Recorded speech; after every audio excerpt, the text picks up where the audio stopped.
ऋषियों के प्रश्न का उत्तर देते हुए वायुदेव के द्वारा शिव के स्वतंत्र एवं सर्वानुग्राहक स्वरूप का प्रतिपादन। तदंतर ऋषियों ने कई कारण दिखाकर पूछा, वायुदेव यदि शिव सदा शांत भाव से रहकर ही सब पर अनुग्रह करते हैं तो सबकी अभिलाषाओं को एक साथ ही पूर्ण क्यों नहीं कर देते? जो सब कुछ करने में समर्थ होगा वह सबको एक साथ ही बंधन मुक्त क्यों नहीं कर सकेगा? यदि कहे अनादिकाल से चले आने वाले सबके विचित्र कर्म अलग अलग हैं, अतः सबको एक समान फल नहीं मिल सकता, तो यह ठीक नहीं है, क्योंकि कर्मों की विचित्रता भी यहाँ नियामक नहीं हो सकती, कारण कि वे कर्म भी ईश्वर के कराने से ही होते हैं। इस विषय में बहुत कहने से क्या लाभ? उपयुक्त रूप से विभिन्न युक्तियों द्वारा फैलाई गई नास्तिकता जिस प्रकार से शीघ्र ही निर्वृत्त हो जाए वैसा उपदेश दीजिए। वायु देवता ने कहा, ब्राह्मणों, आप लोगों ने युक्तियों से प्रेरित होकर जो संशय उपस्थित किया है वह उचित ही है, क्योंकि किसी बात को जानने की इच्छा अथवा तत्व ज्ञान के लिए उठाया गया प्रश्न साधु बुद्धि वाले पुरुषों में नास्तिकता का उत्पादन नहीं कर सकता। मैं इस विषय में ऐसा प्रमाण प्रस्तुत करूंगा जो सत्पुरुषों के मोह को दूर करने वाला है। असत पुरुषों का जो अन्यथा भाव होता है उसमें प्रभु शिव की कृपा का अभाव ही कारण है। परिपूर्ण परमात्मा शिव के परम अनुग्रह के बिना कुछ भी कर्तव्य नहीं है, ऐसा निश्चय किया गया है। पुरानुग्रह कर्म में स्वभाव ही पर्याप्त है, अन्यथा निस्वभाव पुरुष किसी पर भी अनुग्रह नहीं कर सकता। पशु और पाशरूप सारा जगत ही पर कहा गया है, वह अनुग्रह का पात्र है। पर को अनुग्रहित करने के लिए पति की आज्ञा का समन्वय आवश्यक है। पति आज्ञा देने वाला है, वही सदा सब पर अनुग्रह करता है। उस अनुग्रह के लिए ही आज्ञा रूप अर्थ को स्वीकार करने पर शिव परतंत्र कैसे कहे जा सकते हैं? अनुग्राहक की अपेक्षा न रखकर कोई भी अनुग्रह सिद्ध नहीं हो सकता। अतः स्वतंत्रता या शब्द के अर्थ की अपेक्षा न रखना ही अनुग्रह का लक्षण है। जो अनुग्रह है वह परतंत्र माना जाता है, क्योंकि पति के अनुग्रह के बिना उसे भोग और मोक्ष की प्राप्ति नहीं होती। जो मूर्त आत्मा है वह भी अनुग्रह के पात्र है, क्योंकि उनसे भी शिव की आज्ञा की निवृत्ति नहीं होती। वे भी शिव की आज्ञा से बाहर नहीं है। यहाँ कोई ऐसी वस्तु नहीं है जो शिव की आज्ञा के अधीन ना हो। सकल साकार सगुण होने पर भी जिसके द्वारा हमें निष्फल निर्गुण या निराकार शिव की प्राप्ति होती है, उस मूर्ति या लिंग के रूप में साक्षात शिव ही विराज रहे हैं। वह शिव की मूर्ति है, यह बात तो उपचार से कही जाती है। जो साक्षात निष्कल और परम कारण रूप शिव हैं, वे किसी के द्वारा भी साकार अनुभवों से उपलक्षित नहीं होते, ऐसी बात नहीं है। यहाँ प्रमाण गम्य होना उनके स्वभाव का उपपादक नहीं है। प्रमाण और प्रतीक मात्र से अपेक्षा बुद्धि का उदय नहीं होता। वे परम तत्व के उपलक्षण मात्र हैं, इसके सिवा उनका और कोई अभिप्राय नहीं है। कोई ना कोई मूर्ति ही आत्मा का साक्षात उपलक्षण होती है। शिव की मूर्ति है, इस कथन का अभिप्राय यह है कि उस मूर्ति के रूप में परम शिव विराजमान है। मूर्ति उनका उपलक्षण है। जैसे काष्ठ आदि आलंबन का आश्रय लिए बिना अग्नि कहीं उपलब्ध नहीं होती, उसी प्रकार शिव भी मूर्त आत्मा में आरूढ़ हुए बिना उपलब्ध नहीं होते। यही वस्तु स्थिति है। जैसे किसी से यह कहने पर कि तुम आग ले आओ, उसके द्वारा जलती हुई लकड़ी आदि के सिवा साक्षात अग्नि नहीं लाई जाती, उसी प्रकार शिव का पूजन भी मूर्ति रूप में ही हो सकता है, अन्यथा नहीं। इसलिए पूजा आदि में मृत्य आत्मा की परिकल्पना होती है, क्योंकि मृत्य आत्मा के प्रति जो कुछ किया जाता है वह साक्षात शिव के प्रति किया जाता है। लिंग आदि में विशेषित आर्चा विग्रह में जो पूजन कृत्य होता है वह भगवान शिव का ही पूजन है। उन मूर्तियों के रूप में शिव की भावना करके हम लोग शिव की ही उपासना करते हैं। जैसे परमेष्टि शिव मृत आत्मा पर अनुग्रह करते हैं, उसी प्रकार मृत आत्मा में स्थित शिव हम पशुओं पर अनुग्रह करते हैं।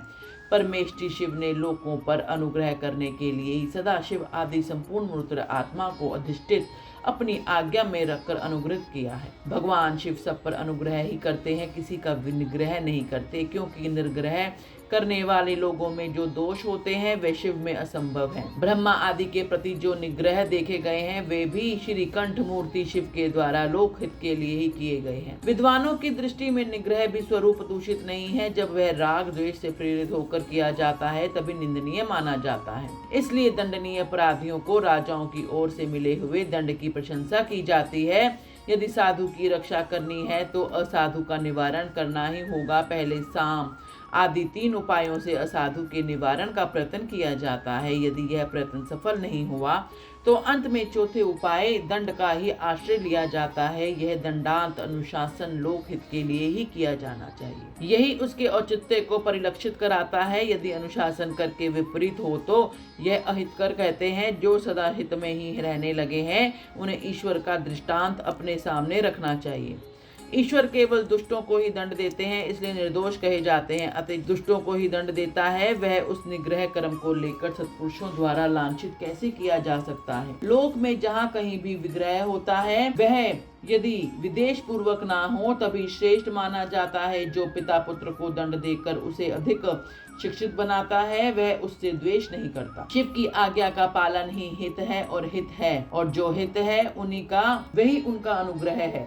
अतः एवं सबको हित में नियुक्त करने वाले शिव सब पर अनुग्रह करने वाले कहे गए हैं।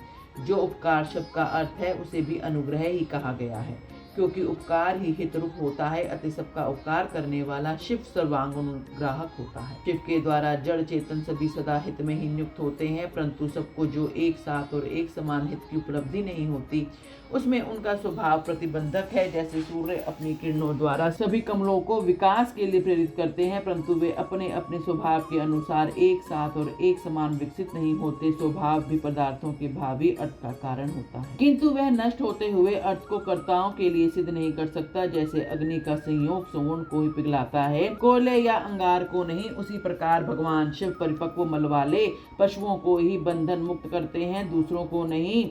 जो वस्तु जैसी होनी चाहिए वैसी वह स्वयं ही नहीं बनती। जैसी बनने के लिए कर्ता की भावना का सहयोग होना आवश्यक है। कर्ता की भावना के बिना ऐसा होना संभव नहीं है। अतः कर्ता सदा स्वतंत्र होता है। सब पर अनुग्रह करने वाले शिव जैसे तरह स्वभाव से ही निर्मल हैं, उसी तरह जीव संज्ञा धारण करने वाली आत्माएं स्वभावत मलिन होती हैं। यदि ऐसी बात ना होती तो वे जीव क्यों नियम पूर्वक संसार में भटकते और शिव क्यों संसार बंधन से परे रहते। विद्वान पुरुष कर्म और माया के बंधन को ही जीव का संसार कहते हैं। यह बंधन जीव को ही प्राप्त होता है, शिव को नहीं। इसमें कारण है जीव का स्वाभाविक मल। यह कारणभूत मल जीवों का अपना ही स्वभाव है, आंगनतुक नहीं है। यदि आंगनतुक होता तो किसी को भी किसी भी कारण से बंधन प्राप्त हो जाता। जो यह हेतु है वह एक है, क्योंकि सब जीवों का स्वभाव एक सा है। यद्यपि सब में एक सा आत्मभाव है तो भी मल के परिपाक और अपरिपाक के कारण कुछ जीव बुद्ध हैं और कुछ बंधन से मुक्त हैं। बद्ध जीवों में भी लोग लय और भोगों के अधिकार के अनुसार उत्कृष्ट और निकृष्ट होकर ज्ञान और ऐश्वर्य आदि के विषमताओं को प्राप्त होते हैं। अर्थात कुछ लोग अधिक ज्ञान और ऐश्वर्य से युक्त होते हैं तथा कुछ लोग कम। कोई मूर्त आत्मा होते हैं और कोई साक्षात शिव के समीप विचरने वाले होते हैं। मृत आत्माओं में कोई भी शिव स्वरूप हो क्षयों अधवाओं के ऊपर स्थित होते हैं। कोई अधवाओं के मध्य मार्ग में महेश्वर होकर रहते हैं और कोई निम्न भाग में रुद्र रूप से स्थित हो जाते हैं। शिव के समीप वर्ती स्वरूप में भी माया परे होने के कारण उत्कृष्ट, मध्यम और निकृष्ट के भेद से 3 श्रेणियां होती हैं। वहाँ निम्न स्थान में आत्मा की स्थिति है, मध्यम में अंतर आत्मा की स्थिति है और जो सबसे उत्कृष्ट श्रेणी का स्थान है उसमें परमात्मा की स्थिति है। यही क्रमशः ब्रह्मा, विष्णु और महेश्वर कहलाते हैं। कोई वसु जीव परमात्म पद का आश्रय लेने वाला होता है, कोई अंतर आत्मा पद पर और आत्म पद पर प्रतिष्ठित होते हैं। भगवान शिव तो अनायास ही समस्त पशुओं को बंधन से मुक्त करने में समर्थ है, फिर वे उन्हें बंधन में डाले रखकर क्यों दुख देते हैं। यहाँ ऐसा विचार या संदेह नहीं करना चाहिए, क्योंकि सारा संसार दुख स्वरूप ही है। ऐसा विचारवानों का निश्चित सिद्धांत है। जो स्वभावत दुखमय है वह दुख रहित कैसे हो सकता है। स्वभाव में उलटफेर नहीं हो सकता। वैद्य की दवा से रोग अरोग नहीं होता। वह रोग पीड़ित मनुष्य अपनी दवा से सुखपूर्वक उद्धार कर लेता है। इसी प्रकार जो स्वभावत मलिन और स्वभाव से ही दुखी है उन पशुओं को अपनी आज्ञा रूपी औषधि देकर शिव दुख से छुड़ा देते हैं। रोग होने में वैद्य कारण नहीं है, परंतु संसार की उत्पत्ति में शिव कारण है। अतः रोग और वैद्य के दृष्टांत से शिव और संसार के दृष्टांत में समानता नहीं है, इसलिए इसके द्वारा शिव पर दोषारोपण नहीं किया जा सकता।